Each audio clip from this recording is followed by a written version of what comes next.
buenas tardes a todos. Muchas gracias por la invitación. Para mí es un gusto poder estar compartiendo en estos momentos este escenario académico con amigos, allegados y definitivamente con personas que aprecio bastante. Hace unos mesecitos tuve la oportunidad de conocer Perú, de conocerlos a ustedes y me vine enamorado de ese país. Gracias a eso es que hoy estamos aquí compartiendo escenario, así que pues no siendo más, vamos a empezar en materia porque sé que el tiempo es valioso y el tema definitivamente hay que hacerlo rendir. Por favor, ¿me pueden habilitar para compartir pantalla? Bueno, entonces el tema es medicina de precisión en shock. Digamos que el shock es una de las patologías más frecuentes que nosotros vemos en los servicios de urgencias, en muchos servicios de hospitalización. Y al hablar de precisión, nos podemos imaginar que es algo complejo, que requiere indudablemente ayudas tecnológicas para llegar a un diagnóstico más exacto. Y vamos a ver si ese es el objetivo de esta charla.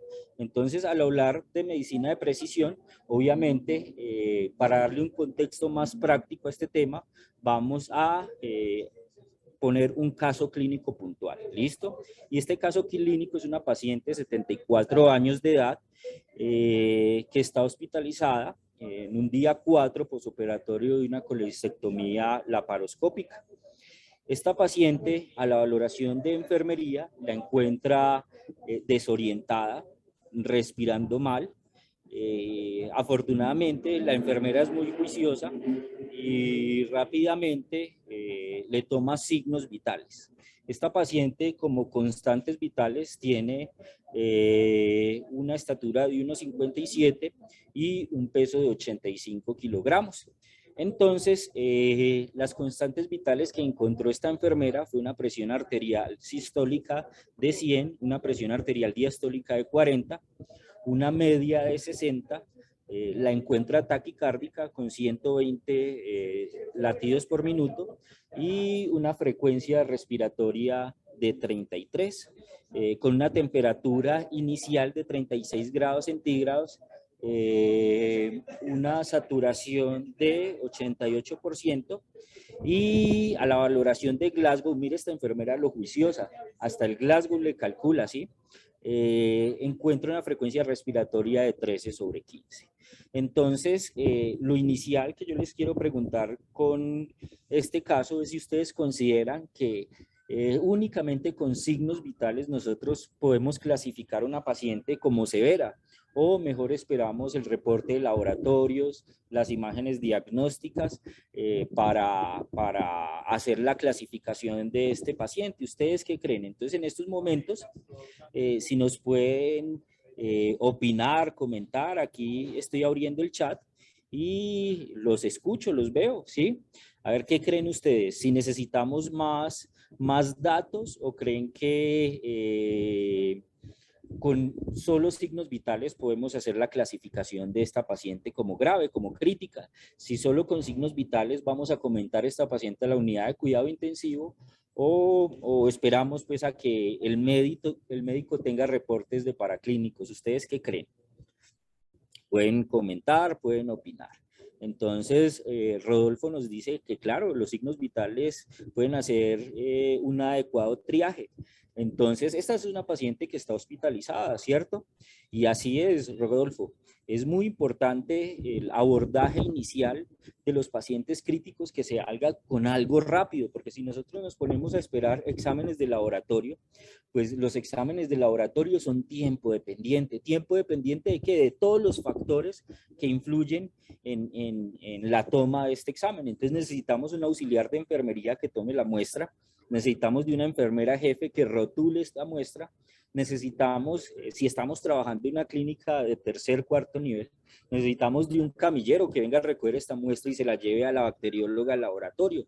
Necesitamos a la bacterióloga que procese rápido estos exámenes, que los digite en el sistema y que le puedan salir al médico en su monitor, en su pantalla.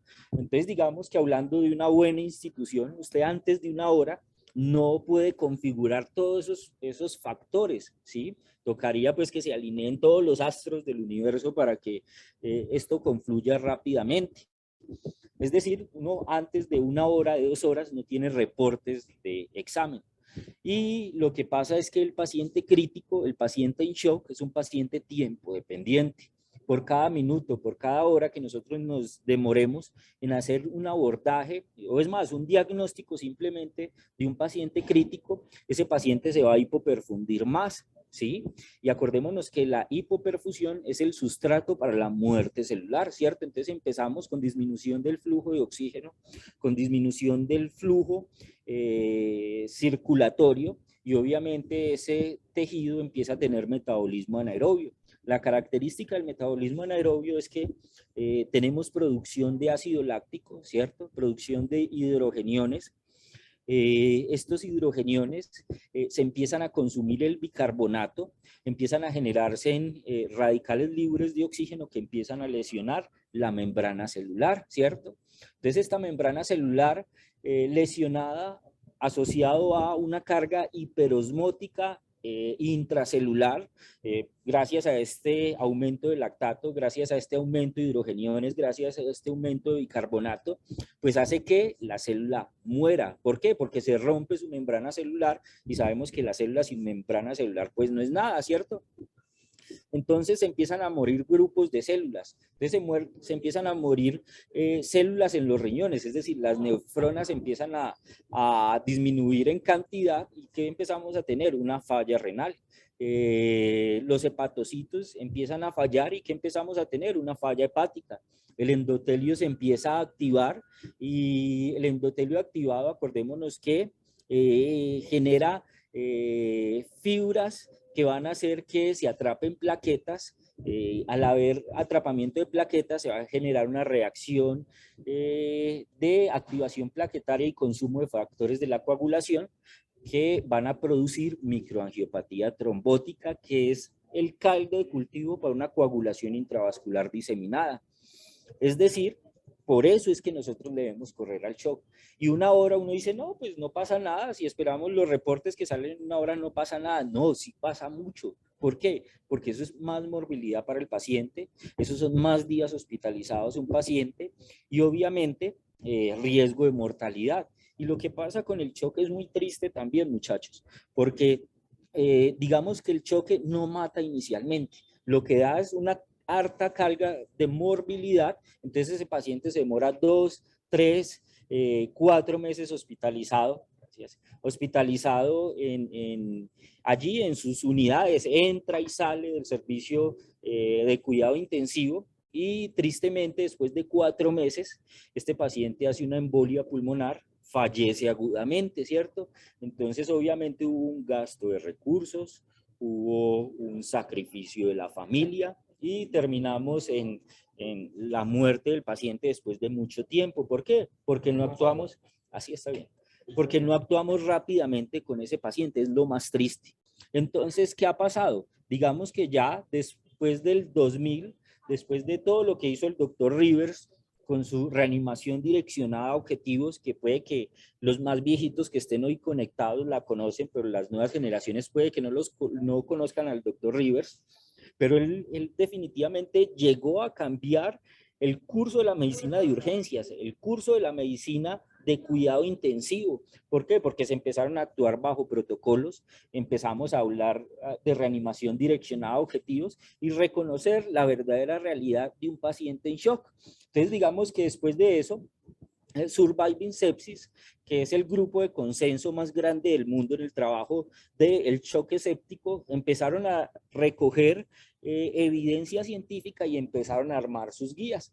Entonces, en el 2016, Surviving Sepsis nos propuso el Quit SOFA. ¿Y qué es el Quit SOFA? El Quit SOFA es un SOFA rápido, y acuérdense que el SOFA es una de las escalas que nosotros más utilizamos en las unidades de cuidado intensivo, junto con el Apache, para protegernos nosotros. ¿Protegernos de qué? Obviamente de un problema médico-legal. No sé si ustedes saben cuál es la especialidad menos demandada actualmente en la medicina. Pues somos los intensivistas. No es porque seamos más juiciosos, sino porque tenemos una buena herramienta que nos respalda a nosotros, ¿cierto? Que es precisamente eso. Entonces el paciente llega con un sofá de 23. Nosotros no, pobrecito, se va a morir. Lo que nosotros hacemos en la unidad es bendito sea Dios, ¿sí? Lo último, si se sale adelante bien, si no, pues bendito sea Dios, ya iba para allá, para el huequito. Entonces, definitivamente el SOFA, el Apache, son dos escalas que tienen alto poder predictivo de morbilidad y mortalidad.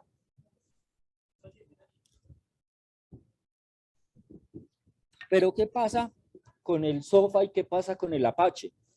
Pues cae en lo mismo que necesita para clínicos para poder hacer la clasificación de ese paciente. Entonces necesitamos hemograma para ver leucocitos, necesitamos plaquetas para ver el recuento de plaquetas. Acuérdense que en la inflamación no solo es la leucocitosis, sino la activación de ese endotelio que empieza a disminuir el recuento plaquetario. Entonces yo siempre hablo que es mucho más sensible la trombocitopenia que la leucocitosis para el diagnóstico de una sepsis. Y es así, los leucocitos los aumenta un susto, mientras que el consumo plaquetario sí se asocia a activación endotelial. ¿Listo? ¿Qué más necesitamos para hacer un SOFA y un Apache? Necesitamos función renal, ¿cierto? Necesitamos boom creatinina. Necesitamos transaminasas, necesitamos bilirrubinas para documentar la función hepática. No necesitamos transaminasas. Necesitamos tiempos de coagulación, necesitamos gases arteriales, ¿sí? Entonces, en este orden de ideas, usted no puede calcular un SOFA, no puede calcular un Apache antes de 1 hora, ¿sí? Entonces, este grupo de expertos idearon no idearon, porque ya existía el QuickSOFA. Cogieron ese score, que era un score únicamente que se fijaba en signos vitales, y lo escogieron como escala predictora de choque séptico y de disfunción orgánica en el contexto de un paciente grave. Entonces, en el 2016 empezamos a conocer del SOFA. ¿Y qué es el QuickSOFA? Pues son los signos vitales más frecuentemente alterados en el paciente crítico, ¿sí? En ese orden de ideas, nuevamente vamos a abrir el chat. Nuevamente vamos a abrir el chat y les voy a preguntar yo a ustedes, ¿cuáles son los signos vitales del paciente crítico? ¿Cuál es el signo vital que más se asocia a patología crítica? ¿Qué creen ustedes? ¿Cuál es? Cuéntenme a ver, ¿quién se arriesga aquí del escenario? Esto es para que estén activos, conectados con la charla. Los quiero con los 5 sentidos puestos para que en este tiempito podamos indudablemente aprovechar el tema al máximo. A ver, ¿qué creen ustedes que cuál es el signo vital más importante en el paciente crítico? Pues muy bien, la frecuencia respiratoria, ¿sí? Y QuickSOFA sacó la frecuencia respiratoria. El segundo, ¿cuál es? La alteración del estado de conciencia. Y el tercero, ¿cuál es? La presión arterial sistólica. Entonces aquí nos están hablando frecuencia cardíaca, taquicardia, no, la frecuencia cardíaca es muy inespecífico, ¿sí? Mientras que la frecuencia respiratoria tiene mayor sensibilidad, junto con alteración del estado de conciencia o presión arterial sistólica elevado. Pero siempre el signo vital del paciente crítico va a ser la frecuencia respiratoria, ¿listo? Y si nosotros tenemos un QuickSOFA mayor o igual a 2, eso se asocia a que un paciente está grave, está delicado. En este caso, este paciente tiene una presión arterial sistólica de 100, tiene una frecuencia respiratoria de 33 y tiene una alteración del estado de conciencia en 13. Cuando usted tiene frecuencia respiratoria mayor o igual a 22, eso da un punto. Cuando usted tiene un Glasgow menor o igual a 13, da otro punto. Cuando usted tiene una presión arterial sistólica menor o igual a 100, da otro punto, ¿cierto? Entonces, 3 puntos hablan de severidad, pero 2 puntos también. En este contexto, con esta paciente, tenemos 3 puntos, ¿listo? Entonces, estamos hablando de severidad. Entonces, salió una nueva revisión en el 2021, el año pasado, de Surviving Sepsis, que decía que ya no sirve el QuickSOFA. ¿Ustedes creen que el QuickSOFA no sirve? Díganme ahí. ¿Quiénes, levanten la mano, quiénes creen que sirve el Quitsofa dicen sí, y los que consideran que el Quitsofa nos sirve, digan no, ahí rápidamente. Sí, no, no nos toma mucho tiempo abrir el chat y poner sí, no. El que crea en el Quitsofa dice sí, el que no crea dice no. Entonces Rodolfo dice sí. ¿Quién más? A ver, ¿quién más? Patricia dice que sí sirve. ¿Quién más? Dori dice que sí sirve. Gisela dice que sí sirve. Y bueno, yo los apoyo. El Quitsofa sí sirve, pero me sirve para clasificar un paciente como grave, no como séptico. ¿Qué pasó con el Quitsofa y por qué en el 2021 Surviving Sepsis saca la recomendación del Quitsofa? Porque resulta que, ¿qué pasó con esto? Uso indiscriminado de antibióticos, ¿sí? Entonces, resulta que ya llegaba a la UCI el choque séptico con antibiótico porque el paciente estaba polimnéico, estaba encefalopático, hipotenso, claro, ¿cierto? Resulta que llegaba el choque hipovolémico igualmente con antibiótico, ¿cierto? Porque estaba polimnéico, porque estaba encefalopático y porque estaba hipotenso. Llegaba el choque obstructivo, todos. Entonces a todo el mundo ya se le ponía antibiótico porque tenía 2 de 3 positivos, ¿cierto? Y obviamente esta es una escala muy sensible, pero poco específica. ¿Muy sensible para qué? Para decirme que el paciente está grave, para predecirme disfunción orgánica, pero muy poco específica para decirme, no, tiene un choque séptico, tiene un choque hipovolémico, tiene un choque obstructivo, tiene un choque cardiogénico, ¿sí? Es muy poco específica. Entonces, ¿qué pasó? Pues terminaron utilizando antibiótico para todos los pacientes. Entonces, en el 2021 Surviving Sepsis la saca de su recomendación y incluye la que está de moda ahorita. ¿Cuál es la que está de moda ahorita? Pues el llenado capilar, ¿cierto? Pero en la próxima recomendación, muy seguramente, Surviving Sepsis va a decir, no, es que el llenado capilar tampoco sirve para el diagnóstico. Claro, porque es que usted aumenta el llenado capilar por encima de 4 segundos en cualquier tipo de shock. Entonces tenemos otro score que es altamente sensible, pero poco específico. Entonces, ¿qué es hacer medicina de precisión, muchachos? Yo les vengo a proponer, ¿sí? Esto es un esquema que yo he hecho pues con los años que llevo de experiencia trabajando en cuidado intensivo, ¿sí? De hablar de unos pilares, ¿cierto?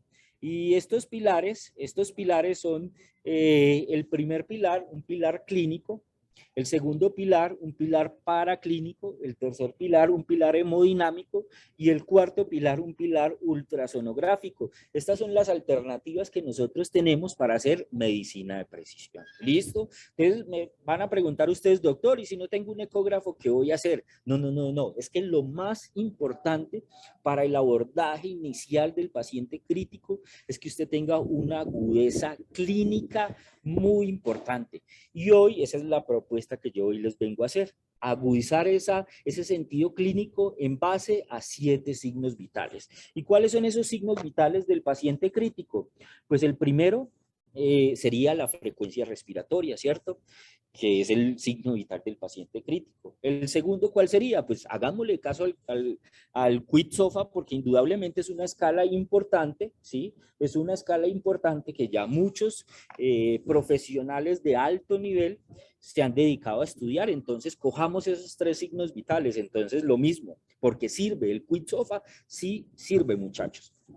Entonces, cojamos frecuencia respiratoria, alteración del estado de conciencia, es decir, un Glasgow menor o igual a 13, presión arterial sistólica dada por presión arterial menor o igual a 100, sumémosle el que actualmente está de moda, el llenado capilar, ¿listo? Entonces tenemos 4 signos vitales muy importantes, pero entonces pongámosle un quinto, que es el que indudablemente nos va a mejorar la especificidad de estos signos vitales que son tan inespecíficos, ¿sí? Son tan inespecíficos, pero cuando uno empieza a hacer un esquema mental pueden ir sirviéndole a uno. ¿Por qué? Resulta que cuando usted se pone frío, ¿cierto? Entonces nosotros el shock tenemos 2 clasificaciones, frío y caliente. Eso es una clasificación que uno encuentra en los textos clásicos de medicina y es muy importante, ¿sí? Clasificar el paciente como frío y caliente. ¿Por qué? Porque es que resulta que la presión arterial media, ustedes saben, es igual a qué. ¿Quién me dice? Otra pregunta aquí para el auditorio. ¿La presión arterial media es igual a qué? ¿Quién me dice? Entonces, a ver, vamos a rifar un pase para la próxima charla. No, entonces la presión arterial media es igual a gasto cardíaco por resistencia vascular sistémica. Es decir, usted tiene hipotenso un paciente porque se le cae el gasto cardíaco o porque se vasodilata el paciente. Muy de malas que se le caiga el gasto cardíaco y se vasodilate a la vez, pero en medicina no tenemos nada absoluto, todo es relativo, habrá el paciente que lo haga. Pero digamos que el estándar no es así, ¿cierto? Usted está hipotenso porque se le cae el gasto cardíaco o porque se vasodilata. Resulta que cuando a usted se le cae el gasto cardíaco, el organismo que es perfecto, activa una cosa que se llama la respuesta simpática refleja. ¿Y qué es la respuesta simpática refleja? Pues el organismo le echa mano a todos sus mecanismos de compensación en un estado de hipoperfusión o en un estado de bajo gasto cardíaco, ¿cierto? Se le cayó el gasto cardíaco. Entonces, ¿qué hace? Va y estimula las suprarrenales, ¿sí? Para que, acordémonos que las suprarrenales, en la médula de las suprarrenales, se producen las catecolaminas endógenas. ¿Cuáles? Norepinefrina y epinefrina. ¿Y qué efecto tienen estas catecolaminas endógenas? Tienen efecto alfa, o sea, un poderoso vasoconstrictor periférico y esplácnico. Tiene respuesta beta 1, que es un cronotrópico y un inotrópico muy importante, y respuesta beta 2, vasodilatadora, ¿cierto? Entonces, estos pacientes, ¿qué hacen? Hacen vasoconstricción cutánea y esplácnica. Y cuando un paciente hace vasoconstricción, ¿se pone frío o caliente? Cuéntenme ustedes, ¿han visto un paciente en bajo gasto? Sí, yo sé que todos lo hemos visto. ¿Cómo se pone ese paciente? ¿Frío o caliente? ¿Qué piensan ustedes? ¿Cómo está ese paciente? Ese paciente está frío, está como una paleta, ¿sí? Está helado, ¿cierto? Entonces resulta que la temperatura es muy importante, porque resulta que hay tres tipos de shock. Únicamente hay tres, muchachos, que me llevan a bajo gasto. ¿Cuáles son esos tipos de shock? Cardiogénico, hipovolémico y obstructivo. Y al tumbarme el gasto cardíaco, pues activa el simpático, ¿cierto? Mientras que tengo otro tipo de shock que es todo lo inverso. En vez de tumbarme el gasto, eleva el gasto, bueno, lo normaliza. ¿Cuál es ese tipo de shock? Es el shock distributivo. ¿Quién hace shock distributivo? La anafilaxia, la sepsis, el shock neurogénico y cuando tenemos una falla suprarrenal, ¿cierto? Que no tenemos liberación de catecolaminas endógenas. Entonces, si un paciente está frío, pues, miércoles, tengo tres para escoger, ¿cierto? Pero si un paciente está caliente, la única posibilidad, muchachos, es que esté ante un shock distributivo. No se ha tomado un medicamento, no se ha aplicado ningún medicamento, o sea, no es una anafilaxia, ¿sí? Entonces, ¿qué es? Es una sepsis. Entonces, el paciente está polimnéico, encefalopático, hipotenso, con aumento del llenado capilar y caliente, póngale la firma, es una sepsis si no es una anafilaxia, ¿listo? Entonces, sensibilidad diagnóstica, ¿cierto? Sensibilidad diagnóstica, precisión diagnóstica, paciente caliente. Pero si está frío, miércoles, ahí ya nos toca buscar el sexto signo que es importante para hacer medicina de precisión. ¿Y cuál es este, muchachos? La yugular. ¿Sí? La yugular es supremamente importante. Es otro de los signos como igual, como lo que hizo el estudio Andrómeda hace 6 años, ¿cierto? Empezó a apostarle nuevamente al llenado capilar que nos habíamos olvidado porque había llegado el boom de la tecnología. Resulta que la ingurgitación yugular es otro de esos signos vitales que hemos olvidado. ¿Por qué? Porque ya medimos PVC, medimos cuña pulmonar, medimos gasto cardíaco mínimamente invasivo porque tenemos eco, pero se nos olvida que hay sitios en periferia donde no hay ecógrafo, no hay gases, no tenemos tomografía, no hay nada. Entonces, ¿qué nos toca? Enseñar nuevamente semiología crítica, que es esta, ¿listo? Entonces, la yugular es supremamente importante para hacer medicina de precisión. ¿Por qué? Resulta que hay otra pregunta que a mí me gusta hacer. ¿Ustedes le creen o no le creen a la PVC? Entonces, han hablado mucho actualmente de la PVC, que es buena, que es mala, que eso es como coger una moneda y echarla al aire, ¿sí? Entonces, ¿qué creen? ¿Sirve o no sirve? ¿Qué piensan ustedes? ¿Defensores o polémicos ante la PVC? El que cree que sirve la PVC, diga sí, y el que cree que no sirve, pues sencillamente dice no, y listo, no nos vamos a poner bravos aquí. Entonces, José Mendoza, José, mejor dicho, vamos 1A. Mentiras, yo aquí no voy a... Juliana dice que sí. ¿Quién más? ¿Quién más? Patricia Romero dice que sí. ¿Quién más? ¿Quién más? A ver. Ya los otros, mire, va mayoría, péguensele a Patricia, péguensele eso, Karen, muy bien. Péguensele a Julián, créanle a Julián. Y sí, la PVC sí sirve, pero en un escenario específico, muchachos. ¿Cuál? Cuando está baja. ¿Sí? Cuando la PVC está baja, indudablemente el paciente necesita que usted llene el sistema venoso. Sí, acuérdense que el sistema venoso es un sistema de capacitancia, ¿cierto? Y cuando nosotros estamos con un paciente hipoperfundido, la primera estrategia es llenar el tanque primero, ¿sí? Resulta que cuando el tanque está vacío, se cae la PVC, ¿cierto? El problema es cuando la PVC está elevada. Allí sí no nos sirve la PVC, porque usted puede tener una PVC elevada y aún así el paciente necesita volumen. Y cuando una PVC está elevada, pues se ingurgita la yugular. ¿Sí? Es decir, que si el paciente no está ingurgitado, sencillamente, sin necesidad de yo pasarle un catéter a la aurícula derecha o de pasarle un catéter de Swan-Ganz, yo sé que tiene unas presiones derechas bajas si no tiene ingurgitación yugular. Entonces, si usted tiene un paciente polimnéico, encefalopático, hipotenso, con aumento del llenado capilar, ¿sí? Frío, miren la yugular. Si no está ingurgitado, pues considere que ese paciente está hipovolémico y lo primero que usted va a hacer es ponerle volumen a ese paciente. Pero si está ingurgitado, ahí sí se nos complica la cosa, porque puede ser que cardiogénico o puede ser obstructivo, ¿sí? Es decir, tener una falla ventricular derecha o una falla ventricular izquierda, ¿sí? O que tenga un neumotórax a tensión o que tenga un taponamiento cardíaco, así es. Entonces ahí se nos complica. Bueno, entonces allí tenemos que seguir avanzando con la clínica. ¿Y qué vamos a hacer? El séptimo signo vital. ¿Qué cuál es? Auscultar el paciente, volver a coger ese fonendo que tenemos tan olvidados. Ya, mejor dicho, ya no auscultamos los pacientes. No, mentira, yo sé que los que están conectados hoy aquí, si son médicos juiciosos y auscultan sus pacientes, ¿cierto? Entonces, resulta que cuando usted tiene ingurgitación yugular a consecuencia de un choque cardiogénico, es decir, una disfunción ventricular izquierda, usted tiene aumento de las presiones retrógradas y hace congestión pulmonar. ¿Listo? Y la congestión pulmonar, ¿con qué se manifiesta? Con estertores, ¿sí? Entonces, si usted tiene estertores, a la fija es un choque cardiogénico, es decir, el paciente está polimnéico, está encefalopático, está hipotenso, está con aumento del llenado capilar, es decir, más de 4 segundos, está frío como una paleta, está ingurgitado 6 y tiene estertores. Es un choque cardiogénico, muchachos. ¿Listo? Pero en cambio, tiene todo lo anterior y no tiene estertores. Ahí sí no es un choque cardiogénico. Ahí sí tenemos que apostarle a un neumotórax si tenemos hipoventilación de un pulmón y en el otro normal. O a un taponamiento cardíaco si tenemos velados los ruidos cardíacos.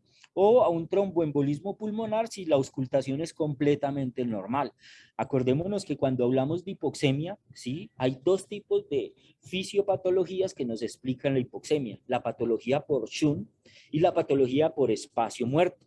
¿Qué hace un choque cardiogénico? Hace shunt, hace ocupación alveolar, inunda los alveolos, lo mismo que hace una neumonía, lo mismo que hace una broncoaspiración, ocupa los alveolos, eso se llama shunt, ¿listo? ¿Y qué hace un tromboembolismo pulmonar? Pues los alveolos están perfectos, lo que pasó en el tromboembolismo pulmonar fue una obstrucción al flujo de salida de esa arteria pulmonar y no hay paso del flujo sanguíneo hacia el corazón izquierdo. Entonces la auscultación es completamente normal, muchachos. ¿Listo? Entonces seguimos con este preámbulo. Entonces nuevamente, pilar clínico. ¿En qué vamos a basar ese pilar clínico? En esos 7 signos vitales. Pero como yo sé que O sea, yo también soy médico y también dudamos muchas veces de lo que nosotros sabemos, pues nosotros siempre necesitamos una ayuda de laboratorios para decir, ah, sí, sí, sí, sí, yo me siento tranquilo, era esto. Entonces, digamos que dentro de los exámenes, el que más rápido ustedes van a obtener son los gases arteriales, muchachos, ¿sí? Y los gases arteriales, nosotros vamos a medir, perdón, no solo gases arteriales, gases sanguíneos. En los gases sanguíneos incluimos tanto los arteriales como los venosos. Y allí nos vamos a gases, usted en un minuto tiene gases, 30 segundos de toma de la muestra y 30 segundos del procesamiento. Es el primer laboratorio que usted tiene allí, ¿cierto? Por eso en los servicios de urgencias hay máquinas de gases, por eso en los servicios, en los quirófanos hay máquina de gases, por eso en las unidades de cuidado intensivo hay máquina de gases, porque es otro de los pilares importantes, ¿cierto? Apoyarse usted en la clínica y decir si este paciente está hipoperfundido, grave, crítico. Entonces allí vamos a tener en cuenta 5 marcadores gasimétricos de hipoperfusión muy importantes. Entonces, si dijimos que la hipoperfusión se da metabolismo anaerobio, entonces el primero es el lactato, un lactato por encima de 1.5. El segundo es el bicarbonato, un bicarbonato tanto arterial como venoso por debajo de 18, indiferente, ¿cierto? El tercero sería la saturación venosa de oxígeno, muchachos, ¿cierto? La saturación venosa, pues obviamente la vamos a medir únicamente venosa. El cuarto es la base exceso por debajo de -4. Y el quinto es la diferencia venoarterial de CO2. Es decir, yo el CO2 venoso le resto el CO2 arterial y si esa diferencia venoarterial de CO2 está mayor a 6, ese paciente está hipoperfundido. ¿Listo? Entonces, por clínica yo todavía sigo dudando. Ay, Dios mío, ¿qué voy a hacer? ¿Qué voy a hacer? Ya le puse Norepi, le puse líquidos, ya se está empezando a ingurgitar y este paciente no mejora, no responde. Mire, ya dejó de orinar y ahorita viene la saturación hacia abajo.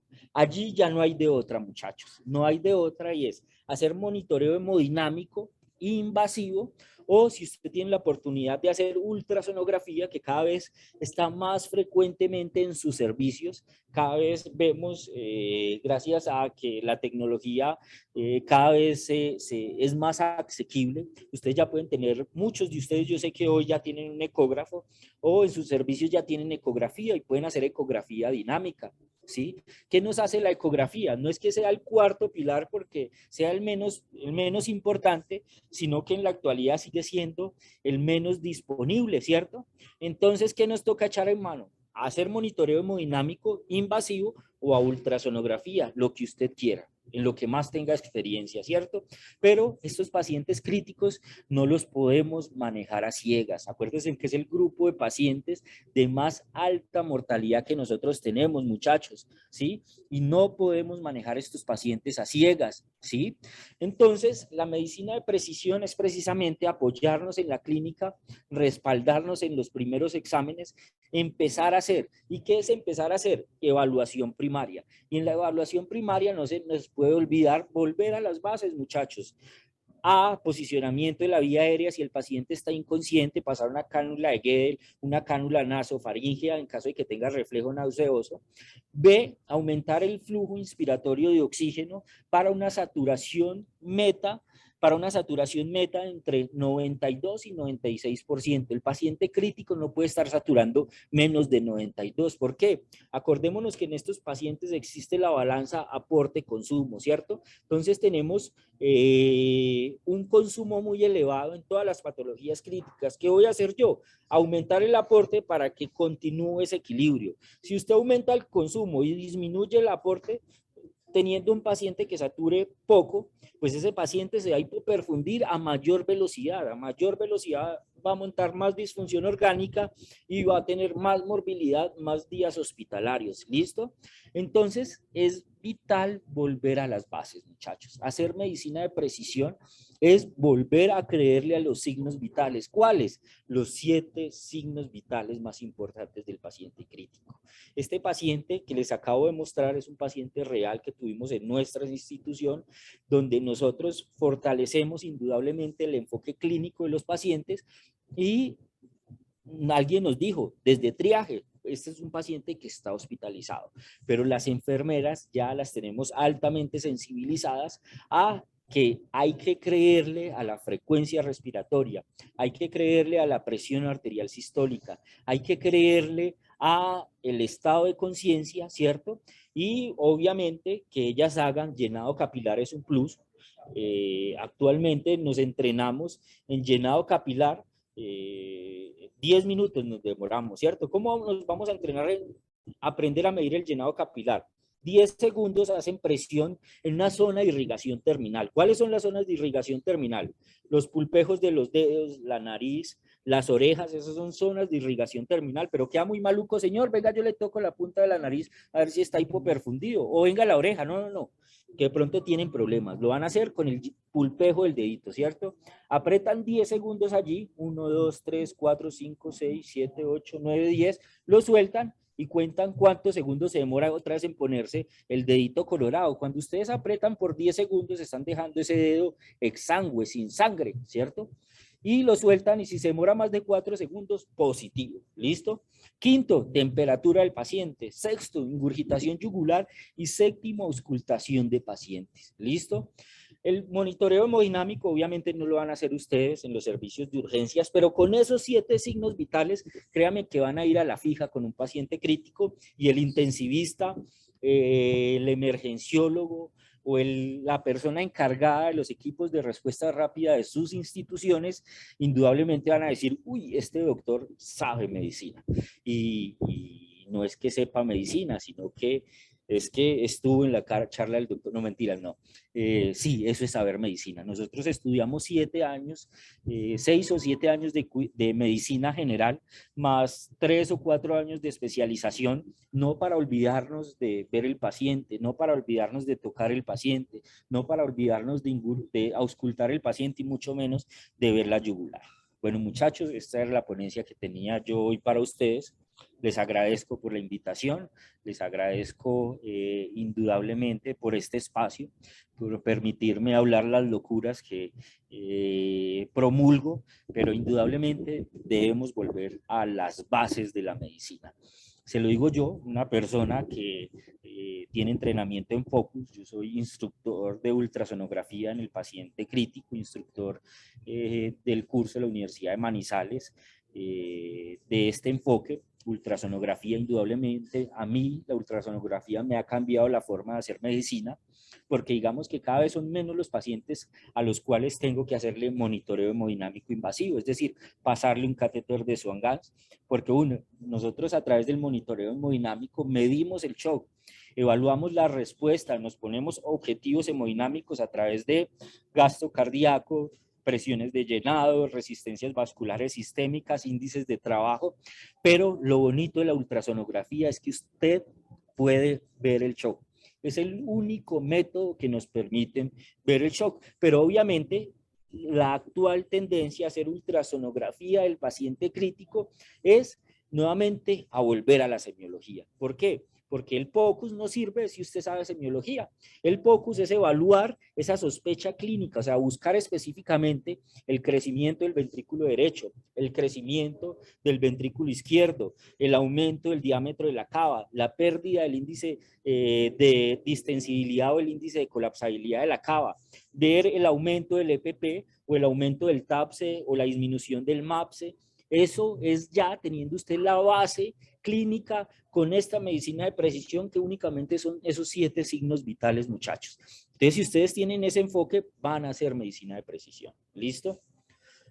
Bueno, doctores, ya con esto me despido. Muchas gracias a todos por estar conectados hoy acá.